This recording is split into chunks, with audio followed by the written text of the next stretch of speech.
सभी को नमस्कार और स्वागत आप सभी का आपके अपने YouTube channel flight for future पे। आज हिंदी व्याकरण का एक बहुत ही महत्वपूर्ण टॉपिक है संधि। इस टॉपिक के बारे में अपन चर्चा करने वाले हैं, जो कि हर एक एग्ज़ाम के अंदर पूछा जाने वाला टॉपिक है। जब भी हिंदी व्याकरण की बात होती है तो हिंदी व्याकरण के अंदर और संधि टॉपिक है वो निश्चित तौर पर पूछा ही जाता है, चाहे कोई भी कंपटीशन एग्ज़ाम हो चाहे कोई भी एकेडमिक क्लास के अंदर हिंदी व्याकरण की बात आती हो।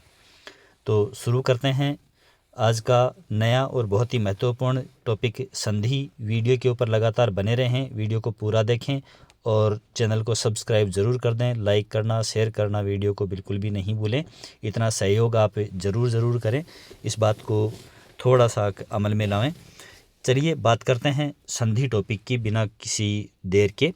तो देखिए, संधि का मतलब है मेल, संयोग, ठीक है।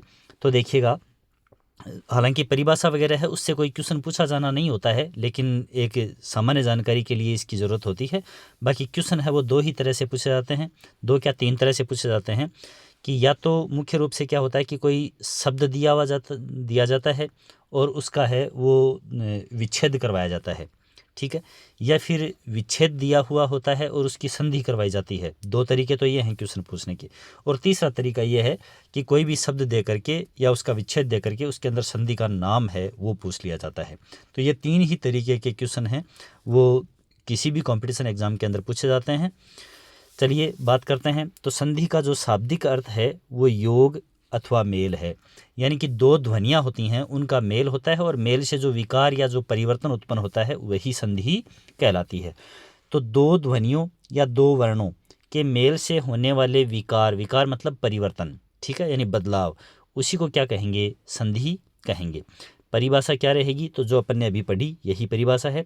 जब दो वर्ण पास पास आते हैं या मिलते हैं तो उनमें जो परिवर्तन होता है, यानी कि जो बदलाव आता है, विकार उत्पन्न होता है, जो परिवर्तन होता है, यह परिवर्तन युक्त मेल ही क्या कहलाएगा? संधि कहलाता है। इसके बाद में अलग अलग हिंदी के महान जो हिंदी में योगदान देने वाले लेखक हुए हैं तो उनके अंदर देखें कामता प्रसाद गुरु, उनके अनुसार जो संधि की परिभाषा दी गई है वो है दो निर्दिष्ट अक्षरों के आसपास आने के कारण उनके मेल से जो विकार उत्पन्न होता है उसे क्या कहते हैं? संधि कहते हैं।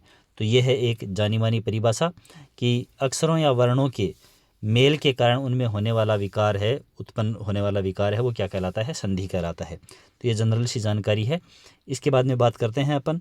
तो श्री किशोरीदास वाजपेयी जी के अनुसार जो परिभाषा है, तो दो या अधिक वर्ण जब पास पास आते हैं तो कभी कभी उनमें रूपांतर हो जाता है, ठीक है। तो विकार यानी परिवर्तन उत्पन्न होना या फिर अपन कहें रूपांतरण होना, यही क्या कहलाएगा? संधि कहलाएगा। तो ये कामता प्रसाद गुरु और किशोरीदास जी वाजपेयी के द्वारा जो दी गई परिभाषाएं हैं वो अपन ध्यान में रखेंगे। इसके बाद में बात करते हैं संधि का विच्छेद क्या होता है। तो विच्छेद क्या है? संधि युक्त जो शब्द है उसको अलग अलग करना, यानी मूल रूप में लाना, वही क्या है? संधि का विच्छेद कहलाता है। तो वर्णों के मेल से उत्पन्न ध्वनि परिवर्तन को तो क्या बोलते हैं? संधि कहते हैं। परिणाम स्वरूप उच्चारण या लेखन के अंदर दोनों ही स्तरों पर मूल रूप से उसमें क्या आ जाती है? भिन्नता आ जाती है।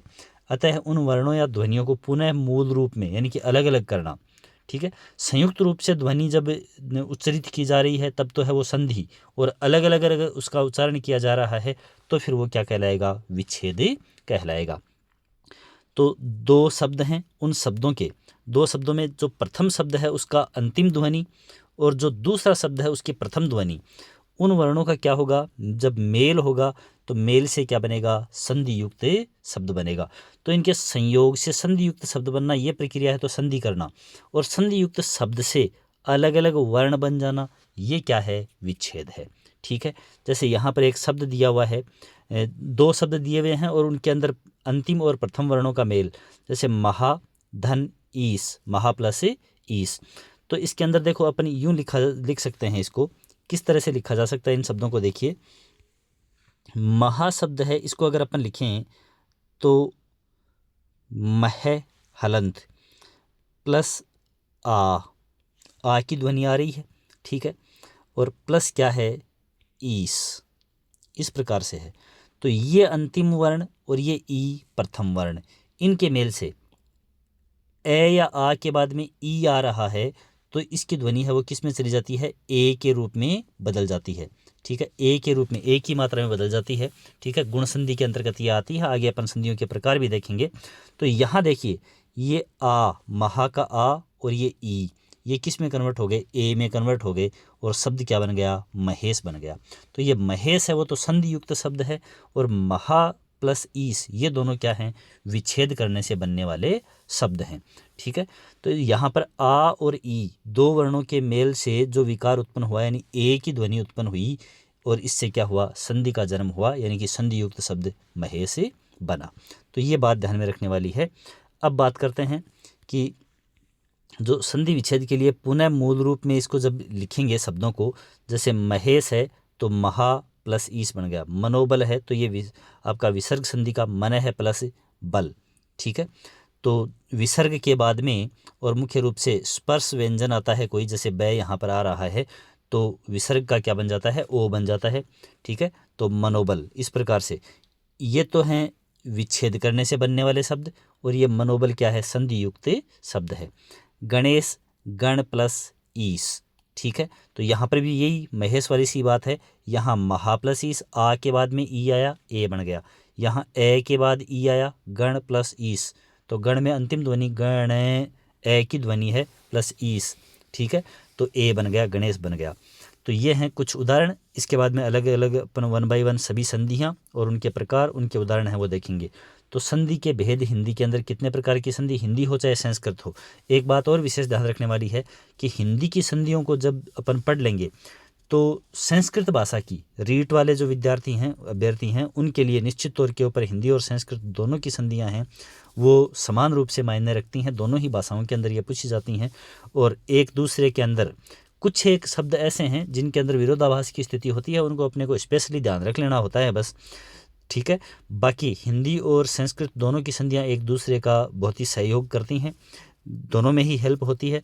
तो संधि जो ये टॉपिक है इसको बहुत ही गहराई से पढ़ने की ज़रूरत होती है। चलिए बात करते हैं, 3 भेद हैं वो कौन कौन से हैं। तो स्वर संधि, व्यंजन संधि और विसर्ग संधि। सभी जानते हैं अपन संधियाँ 3 प्रकार की, स्वर, व्यंजन और विसर्ग। चलिए बात करते हैं सबसे पहले स्वर संधि की। तो स्वर संधि के अंदर 2 स्वरों के मेल से, है ना, यानी कि जैसे यहाँ पर ये प्लस का चिन्ह लगा हुआ है तो यहाँ कोई शब्द लिखा हुआ है और यहाँ कोई शब्द लिखा हुआ है, तो इसकी अंतिम ध्वनि क्या होगी, कोई स्वर होगी, और इस यहाँ वाले शब्द की प्रथम ध्वनि भी क्या होगी, कोई स्वर होगी, और इन दोनों स्वरों के मेल से और कोई नई ध्वनि उत्पन्न होगी। ये जो प्रक्रिया है ये क्या कहलाता है, स्वर संधि कहलाता है।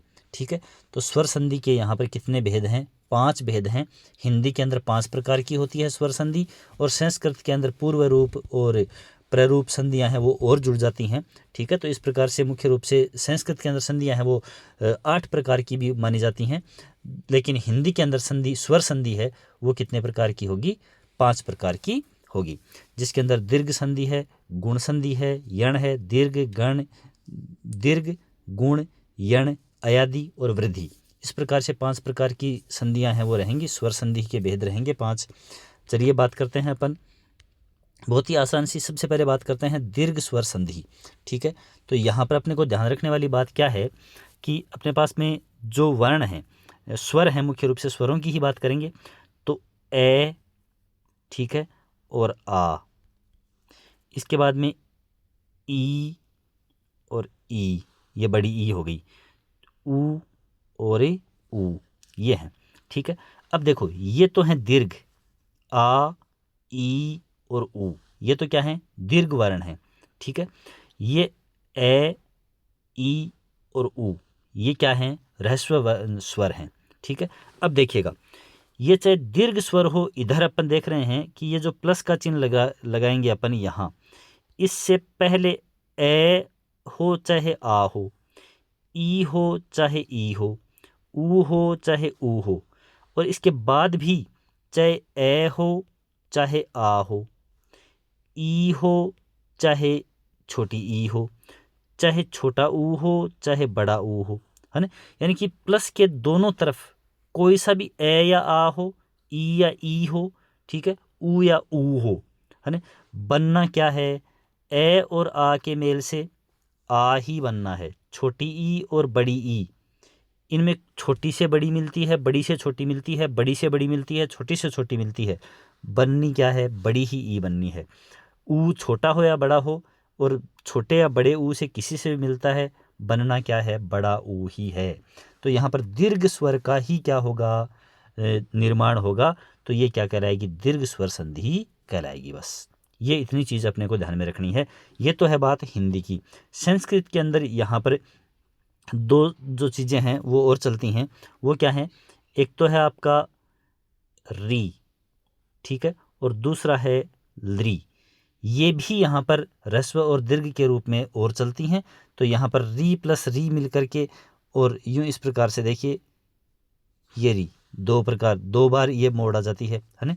दीर्घ री का निर्माण हो जाता है। और लरी के अंदर भी यूँ एक और ये दूसरी बार, इस प्रकार से दीर्घ लरी का निर्माण हो जाता है। ये संस्कृत के अंदर ज़्यादा काम में आते हैं ये। बाकी हिंदी के अंदर ए आ, ए या आ, ई या ई और छोटा ऊ या बड़ा ऊ, इनके मेल से क्या बनेगा? आ ही बनेगा, या बड़ी ई ही बनेगी, या बड़ा ऊ ही बनेगा। ये चीज़ अपने को दीर्घ स्वर संधि के अंदर ध्यान में रखनी है बस, ठीक है। अब देखिए, दो समान स्वर मिलकर दीर्घ हो जाते हैं। समान यानी ए या आ आपस में मिलके, छोटी ई या बड़ी ई आपस में मिलके, और छोटा ऊ या बड़ा ऊ आपस में मिल करके। तो ये 3 ग्रुप हो गए बस। इन दोनों के मिलने से, चाहे पहले कोई सा भी है चाहे बाद में कोई सा भी है, बनेगा आ ही। इन दोनों के मिलने से, चाहे पहले कोई सा भी है बाद में कोई सा भी है, बनेगा बड़ा ई ही। और इन दोनों में से, चाहे प्लस के पहले कोई सा भी है और बाद में कोई सा भी है, बनेगा बड़ा ऊ ही, ठीक है। तो ये क्या कहलाएगा? चाहे लघु स्वर आए या दीर्घ स्वर आए, दोनों मिलकर क्रम से आ, ई, ऊ ये हो जाते हैं। तो ये दीर्घ स्वर संधि होती है। जैसे ए प्लस ए है तो भी आ बनेगा। जैसे ये उदाहरण दिया जा रहा है, अन्न प्लस अभाव। तो अन्न में न के अंत में क्या लगा हुआ है? ए की ध्वनि है, और यहाँ अभाव में भी ए की ध्वनि है। अब न के अंत में ए था और अभाव के शुरू में ए था, मिल करके आ हो गया और अनाभावे बन गया, है ना। अनाभाव, अन्न का अभाव, इस प्रकार से। ए प्लस आ ये भी मिलके क्या होगा? आ ही होगा। भोजन प्लस आलय, भोजनालय, है ना। फिर आ प्लस ए, तो देखो इसका भी आ ही बनना है। विद्या आ, अर्थी ए, है ना। आ और ए क्या बनेगा? आ बनेगा, विद्यार्थी। फिर आ और आ मिलके आ, महा, आ की ध्वनि, आत्मा, महात्मा। फिर ई छोटी और ई छोटी, बड़ी ई। गिरी प्लस इंद्र, गिरिंद्र, बड़ी ई बन गई, री की बड़ी मात्रा आ गई। इसके बाद बात करते हैं दीर्घ ई और लघु ई, मिलके दीर्घ ई बनाएंगे। तो यहाँ मही में बड़ी ई है और इंद्र में छोटी ई है, लेकिन बन गई क्या? बड़ी, महेंद्र बन गया यहाँ पर, है ना। देखो एक होता है महेंद्र, वो बनता है महा प्लस इंद्र से, और वहाँ संधि है वो कौन सी होती है? गुण होती है। यहाँ पर बड़ी, आप यूं ही ध्यान में रखें कि बीच में अगर कोई दीर्घ स्वर आ रहा है, बीच में किसी शब्द के बीच में दीर्घ स्वर आ रहा है और उसको तोड़ने पर दोनों तरफ सार्थक शब्द बन रहे हैं ना, तो वहाँ पर मोस्टली क्या होती है? दीर्घ संधि ही होती है। और दीर्घ स्वर कौन कौन से हैं? आ और बड़ी ई और बड़ा ऊ, ये दीर्घ स्वर हैं, इनका ध्यान अपने को रखना है। इसके बाद बात करते हैं यहाँ पर अपन, देखिए ये छोटी ई और बड़ी ई से मिलके बड़ी ई हो रही है। गिरी में री छोटी, ईस में ई बड़ी, है ना। गिरीस, री बड़ी आ रही है, दीर्घ आ रही है। फिर दोनों ही दीर्घ ई मिलकर के दीर्घ ई का निर्माण कर रही हैं। रजनी में बड़ी ई, ईस में बड़ी ई, दीर्घ ई, रजनीश, दीर्घ हो गया। फिर अपन देखते हैं ह्रस्व ऊ हैं दोनों ही और दीर्घ ऊ बन रहा है। तो भानु में ऊ ह्रस्व यानी कि छोटा, और उदय में भी छोटा। अब भानुदय के अंदर नू क्या है? बड़ा है, तो ऊ की बड़े की ध्वनि आ गई। फिर ह्रस्व ऊ और दीर्घ ऊ मिलकर के दीर्घ ऊ का, बड़े ऊ का, दीर्घ का मतलब बड़ा, ह्रस्व का मतलब छोटा। वधु प्लस उत्सव, वधूत्सव, है ना, ऊ बड़ा हो गया। फिर दीर्घ ऊ और ह्रस्व ऊ मिलकर के भी दीर्घ ऊ बनाएंगे, तो भू प्लस ऊर्जा, ये उदाहरण इसका है, यहाँ पर देखेंगे, है ना। दोनों ही दीर्घ ऊ हैं, मिलकर के भी दीर्घ ऊ बना रहे हैं। भू प्लस ऊर्जा, भूर्जा, इस प्रकार से हो जाएगा, ठीक है ना। तो ये मुख्य रूप से क्या रहेंगे, दीर्घ संधि के उदाहरण रहेंगे, जिनके अंदर क्या होता है मुख्य रूप से और बड़ा जो दीर्घ स्वर है उसका निर्माण होता है, चाहे दोनों तरफ, यानी उसकी जब विच्छेद करते हैं तो प्लस के दोनों तरफ आने वाले शब्द हैं उनमें चाहे ह्रस्व स्वर हो चाहे दीर्घ स्वर हो, बनेगा दीर्घ स्वर ही, तो वो दीर्घ स्वर संधि हो जाएगी। इसके बाद बात करते हैं अपन गुण संधि की। तो गुण संधि के अंदर अपने को क्या ध्यान में रखना है कि मुख्य रूप से जो मात्राएं होती हैं वो ए की या फिर ओ की ये मात्रा आती है ना। ऊपर सिंगल मात्रा देखने को मिलती है ना, ये पहचान है, ऊपर सिंगल मात्रा देखने को मिलेगी किसी भी शब्द में, वहाँ पर मोस्टली क्या होगी, गुण संधि ही होगी। अब बनेगी कैसे, तो देखो ए या आ के बाद, है ना, ये ध्यान में रखना है। ए या आ के बाद अगर ई आती है, चाहे ह्रस्व आए चाहे दीर्घ आए, तो बनेगा ए। ऊ आता है तो बनेगा ओ। री आता है तो बनेगा अर। क्या बनेगा, अर। और री आता है तो बनेगा अल, री आने पर अल। ठीक है, ऐसा उदाहरण भी देखने को मिल सकता है, संस्कृत में मोस्टली मिलते हैं। ठीक है, ये ध्यान में रखना है अपने को। तो देखिए किस प्रकार से इसको अपन दोबारा देखते हैं, इस रूल को एकदम शॉर्ट में देखें तो ए या आ, ये तो है पहले शब्द के अंत में ध्वनि, प्लस इसमें क्या मिल गया, इसमें अगर ई या ई मिल गया तब तो क्या बन जाएगा, ए बन जाएगा। ऊ या ऊ मिल गया तो क्या बन जाएगा, ओ बन जाएगा। ठीक है, ए या आ के बाद अगर री आ गया तो क्या बन जाएगा, अर बन जाएगा। ए और रे हलंत, यानी कि आधा रे बन जाएगा। ठीक है, ये ध्यान में रखना है। तो यहाँ पर पहले तो क्या होगा, हमेशा प्लस से पहले तो ए या आ में से कोई सा होगा, बाद में अगर ई है, ह्रस्व हो चाहे दीर्घ हो, तो ए बन जाएगा। ऊ है तो ओ बन जाएगा, री है तो अर बन जाएगा, है ना। ए ओ अर, बस ये ध्यान में रखना है, ए ओ अर, ई का ए, ऊ का ओ और री का अर, ये बन जाता है, बस इतना ध्यान में रखना है। अब देखिए जैसे ए प्लस ई है, ए के बाद ई है तो ए बनना है, बड़ी ई है तो भी ए बनना है, आ के बाद भी छोटी ई है, ए बनना है, बड़ी ई है, ए बनना है, फिर ए के बाद ऊ है तो ओ बनना है, बड़ा ऊ है तो भी ओ बनना है। एग्जाम्पल देखिएगा, देव प्लस इंद्र तो ए और ई, देवेंद्र, है ना। गणेश ए की मात्रा है तो ई आएगा बाद में, तो है ना, गण प्लस ईस। अब ये ह्रस्व आएगी या दीर्घ, जैसे मान लो कि अपन संधि कर रहे हैं तब तो ठीक है, कोई दिक्कत नहीं है, संधि कर रहे हैं तब तो अपने को पता चल गया कि गण है, ए की मात्रा, और ई बड़ी हो चाहे छोटी हो, अपने को तो ए करना है तो कर दिया ए। लेकिन जब विच्छेद कर रहे हैं तो गणेश, अब गण कर दिया, इसमें ई छोटी करनी है बड़ी करनी है, तो ये तो अपनी शब्द जो ज्ञान है वो अपना होना चाहिए कि इस भगवान के अंदर ई है, क्या आता है, बड़ा ई ही आता है, ये अपने को पता होना चाहिए। ठीक है, अन्यथा अपन इसमें कन्फ्यूज होंगे कि छोटा ई आएगा या बड़ा ई आएगा, तो ईस नहीं होता, ईश होता है। ठीक है, फिर यथा आ की मात्रा प्लस ईस्ट, तो आ के बाद ई, ए हो गया यथेष्ट। रमा प्लस ईस रमेश, वीर प्लस उचित वीरोचित, ए के बाद ऊ है। जल प्लस ऊर्मी, तो ए के बाद ऊ है, ओ बन जाएगा जलोर्मी। ठीक है, इसके बाद देखिए आगे, आ के बाद ऊ तो ओ, ऊ तो ओ, री तो अर, री तो अर। ठीक है, हो गया। फिर आ के बाद ऊ, ओ बन गया महोत्सव, आ के बाद ऊ, ओ बन गया गंगोर्मी। कण्व प्लस ऋषि, कण्व ऋषि। अब देखो यहाँ पर ये आप कहोगे कि अर कहाँ से आ गया, तो अर ऐसे आ गया, कण्व को अपन ऐसे लिख सकते हैं, वे हलंत प्लस ए, ये है, और प्लस ऋषि का अगर विच्छेद करें तो ऋषि को तो ऋषि लिख देते हैं, कोई दिक्कत नहीं है, या यूँ मान लो अपने री अलग कर दिया और सी है वो अलग कर दिया, ऐसे कर दिया। अब देखो इसका क्या बना, ए प्लस री का बना अर, अर ये बना। अब ये ए वापस किस में जोड़ा, वह में, तो वह पूरा हो गया, केवल आधा रह बचा, आधा रह किसके ऊपर चला गया, से के ऊपर चला गया, तो कण्व ऋषि ऐसे बन गया। इसी प्रकार से महा प्लस ऋषि, तो आ की ध्वनि से क्या बन गया, अर बन गया, आ प्लस री से अर बन गया, तो महर्षि। ठीक है ना। ऐसे नहीं इसको महर्षि कर दिया अपन ने, है ना, महर्षि नहीं महर्षि। कैसे देखो महर्षि कैसे, फिर से देखते हैं अपन इसको।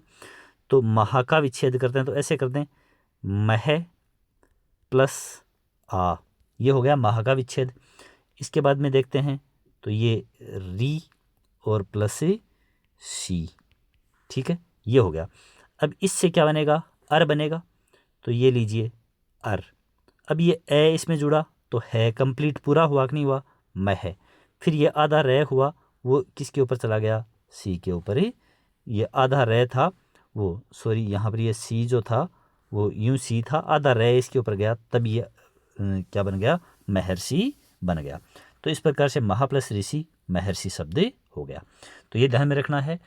ई ए या आ के बाद ई कोई सी भी आने पर ए बनेगा, ऊ कोई सा भी आने पर ओ बनेगा, और री आने पर क्या बनेगा, अर बनेगा।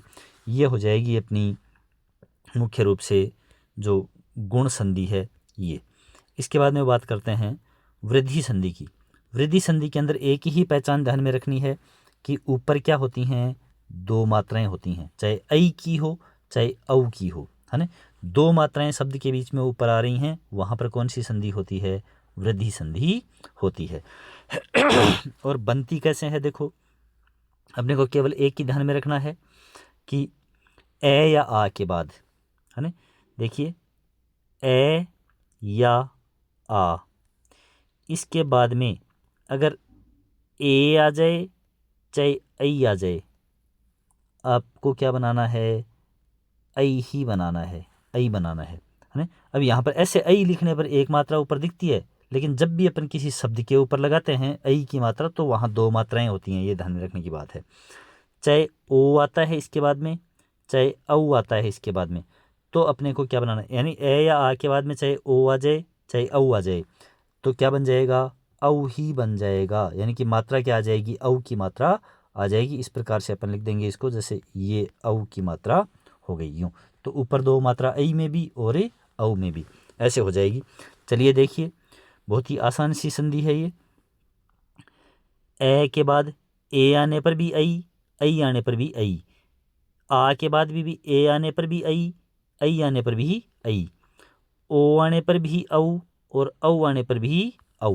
बस ये ध्यान में रखना है, ए या आ के बाद एक प्लस एक एकैक, तो ऐ की मात्रा आ गई। परम प्लस ऐश्वर्य, ध्यान में रखना है ऐश्वर्य में ऐ होता है, परमैश्वर्य, है ना। सदा प्लस एव, है ना, सदैव। महा प्लस ऐश्वर्य महेश्वर्य। परम प्लस ओज, ए के बाद ओ, औ परमौज।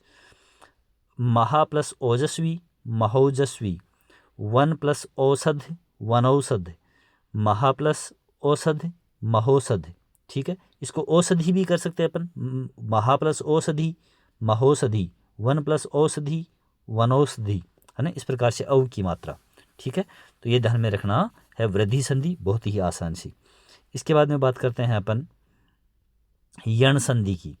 तो यण संधि के अंदर क्या होता है, यण संधि के अंदर मुख्य रूप से ये ध्यान में रखना है कि ई या ई, ऊ या ऊ, ह्रस्व या दीर्घ और री के बाद कोई भी भिन्न स्वर आए, कोई भी भिन्न स्वर आए, यानी कि ई या ई के बाद ई या ई ही नहीं यही आती, तब तो संधि कौन सी हो जाती, दीर्घ संधि हो जाती। समान स्वर आने पर तो भिन्न स्वर आए कोई सा भी, है ना, तो फिर ई का हो जाता है ये, ऊ का हो जाता है वै, और री का हो जाता है रे। देखो क्या होता है, इस प्रकार से इसको समझते हैं अपन। ई या ई, ठीक है, ऊ या ओ, ह्रस्व या दीर्घ, और क्या हो गया री, ये है। प्लस यानी इनके साथ में कोई भी अन्य स्वर, भिन्न स्वर, ये हो गया, यानी कि यही स्वर नहीं होने चाहिए वापस, यही हो गए तब तो क्या हो जाएगा, दीर्घ संधि हो जाएगी।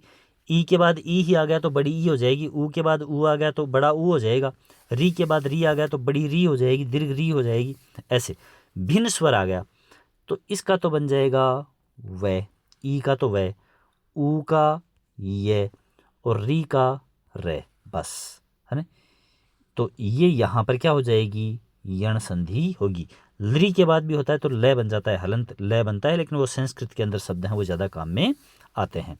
तो ये व, ये और रे ये वर्ण बनेंगे, वहाँ क्या होगी, यण संधि होगी। और मुख्य रूप से ध्यान में रखने वाली बात कि बीच में ये शब्द हैं वो आता है, और कोई दूसरे इसके आगे पीछे कोई दूसरी ध्वनि है तो वो ध्वनि वैसी की वैसी ही रहती है। चलिए देखो कैसे रहेगी, उदाहरण देखते हैं अपन कि ई के बाद ए आया, ए का क्या हो गया, ये आ आया, तो आ में अपन ए तो है ही है तो ये तो बन ही गया, फिर आ की ध्वनि थी तो या बन गया, यहाँ आ था तो या बन गया, ऊ छोटा था तो यू छोटा बन गया, ऊ बड़ा था तो यू बड़ा बन गया। यानी कि जो ध्वनि है वो तो वैसी की वैसी, मात्रा तो जैसी है वैसी की वैसी रहेगी। ई का क्या बन गया, ये बन गया, ई का ये हलंत ऐसे बना था, देखो ये हलंत, ए जुड़ा तो कंप्लीट ये बन गया। फिर ई का तो यही ये बना था, लेकिन आ जुड़ा तो या बन गया। बड़ी ई का तो ये ही बना था, लेकिन आ जुड़ा तो या बन गया। ठीक है, फिर ई का हलंत ये यही बना था, लेकिन ऊ की मात्रा जुड़ी तो ये क्या हो गया, छोटा यू हो गया। इस प्रकार से है। ठीक है, चलिए बात करते हैं। देखो अति प्लस अधिक, तो ई और ए ये बन गया। अब अत्यधिक, अब आप कहोगे ये तो ती था, इसका तय आधा कैसे हुआ, तो देखो तय आधा ऐसे हुआ, अति का विच्छेद करते हैं तो ए तय हलंत प्लस ई है कि नहीं है, छोटी ई तो लगा दी छोटी, प्लस ए प्लस धिक, ऐसा कर सकते हैं अपन। अब देखो इसको, ई के बाद ए आ रहा है तो ई का क्या बना दिया, ये हलंत, ये हलंत में जुड़ा ए तो बन गया ये कंप्लीट। अब देखिए ए तय आधा, ये पूरा और धिक, देखो ए तय आधा, ये और धिक, अत्यधिक। इस प्रकार से क्या हो जाएगा, यण संधि बन जाएगी। अब अपन बात करते हैं इति प्लस आदि, इति प्लस आदि, तो इत और ई और आदि, तो ई का ये इत्यादि है ना, इत्यादि। नदी प्लस आगम, नद्यागम है ना, यहाँ पर द आधा है और ये में आ की मात्रा जुड़ी या हो गया नद्यागम। इसको ऐसे भी लिखा जा सकता था, न द आधा या गे में नद्यागम, ये ठीक है, यूं भी लिख सकते हैं। अति प्लस उत्तम, अत्युत्तम, ई का ये और ऊ का ऊ ही रह गया सही है, तो ऊ की मात्रा। अति प्लस उष्म, तो ई का ये और ऊ बड़ा था तो बड़ा यू आ गया, यहाँ पर बड़े ऊ की मात्रा आ गई। प्रति प्लस एक, ठीक है ना, तो ई का ये हो गया, ए की मात्रा थी तो ए ही रह गई है ना, तो क्या हो गया एक, प्रत्येक। सु प्लस अच्छ, ऊ का वे है ना, तो स्वच्छ। सु प्लस आगत, तो ऊ की मात्रा का वह बन गया, आगत का आगत रह गया स्वागत है ना, ऐसे। अब देखिए आगे देखते हैं, तो वही ऊ में आ जुड़ा तो ऊ का वह और आ का आ, वह आ हो गया वाह। ऊ का वह, ए का ए तो वे हो गया। ऊ का वह हलंत और ई छोटी, तो ये लो छोटी ई की मात्रा लगने पर हलंत हट गया। री प्लस आ, री का रे हलंत और आ की मात्रा जुड़ी तो बन गया रा, ऐसे है ना। देखिए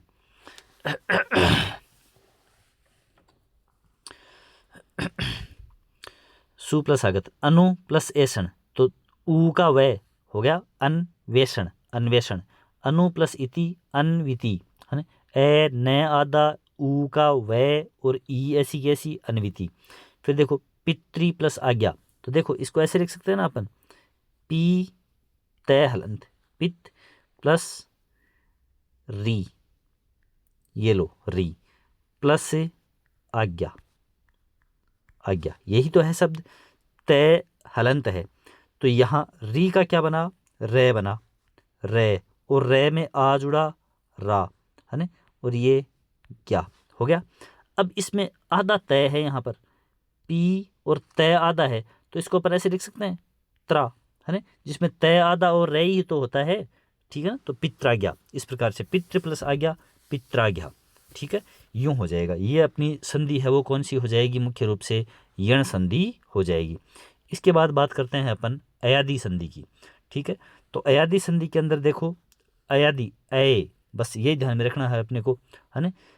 ए आय अव आव, बस ये ध्यान में रख लो, ए आय अव आव, ये है ना। ए आई ओ औ, बस, है ना। तो ए आय, है ना, औ आव हो गया। ए, ठीक है, ए प्लस ए है तो ए हो गया, आई प्लस ए है, देखो ए आई ओ औ के बाद कोई भी भिन्न स्वर आए, है ना, कोई भी भिन्न स्वर आए, ये ए की ही कोई जरूरी नहीं है, कोई सा भी स्वर आए तो क्या हो जाएगा, ए का ए, आई का आय हो जाता है, ओ का अव और औ का आव हो जाता है। अब ये तो यहाँ पर ए का तो क्या बना था, देखिए यहाँ पर ए का तो बना ये बना, प्लस ये ए जुड़ा तब ये पूरा हो गया। ठीक है ना। इसी प्रकार से आई का तो आय बना, ये हलंत बना, लेकिन ये ए जुड़ा, है ना। अगर यहाँ पर ऊ होता, आई के बाद ऊ होता ना, तो ये आ यू बन जाता, ऐसे बन जाता। ठीक है ना। तो देखिए, तो अब जैसे आयु है तो आयु में भी ऊ की मात्रा को हटा देने के बाद आय ही तो बचता है। ठीक है ना। देखो ने प्लस अन, तो ए का ए बना नयन हो गया, आई का आय बना नायक हो गया, ओ का अव बना, तो अव बनते ही देखो कैसे हुआ, ये पो प्लस अन का पवन कैसे हुआ, देखिए पो को अपन पै हलंत प्लस क्या लिख सकते हैं, ओ लिख सकते हैं। ठीक है, प्लस ए प्लस ने, ऐसे अलग अलग लिखता हूँ। अब देखो ये सिचुएशन आ रही कि नहीं आ रही, ओ और ए, इसका बना अव, है ना।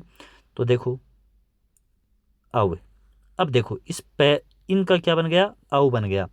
अब देखो पे हलंत है, हलंत में ए जुड़ा, हलंत में ए जुड़ा तो पे पूरा, फिर वह, ये देखो वह, और फिर ये न पवन, हुआ कि नहीं हुआ। तो इस प्रकार से अव, यही चीज़ यहाँ पर है, यहाँ पर अव था तो अव का आव बन गया, आव बनते ही ये क्या हो जाएगा, पावक हो जाएगा, है ना। पौ प्लस अक पावक।